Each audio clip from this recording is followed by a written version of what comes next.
ప్రస్తుతం టాలీవుడ్ ఫిల్మ్ ఇండస్ట్రీలో full form లో ఉన్న హీరోస్ లో ఎన్టీఆర్ ఒకరు.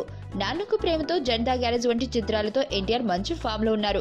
తన వరుస చిత్రాలు మంచి విజయాన్ని చేకూర్చడమే కాకుండా తనని 50 కోట్ల రూపాయలు, 100 కోట్ల రూపాయల క్లబ్ లోని ఎంట్రీ ఇప్పించాయి. దీంతో ఎన్టీఆర్ ఫుల్ హ్యాపీలో ఉన్నాడు.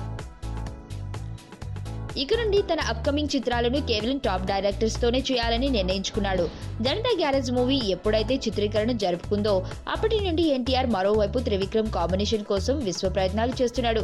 దీంతో అందరూ జనతా గ్యారేజ్ అనంతరం ఎన్టీఆర్ మూవీ త్రివిక్రమ్ తోనే ఉంటుందని ఫిక్స్ అయ్యారు.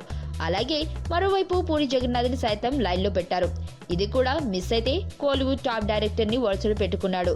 అయితే తను ఎవరి మీద ఆశలు పెట్టుకున్నాడో వారందరూ ఇప్పుడు జూనియర్ కి దూరంగా ఉన్నారు. ఇది ఎన్టీఆర్ కి కొంత షాక్ ని ఇచ్చిందని అంటున్నారు.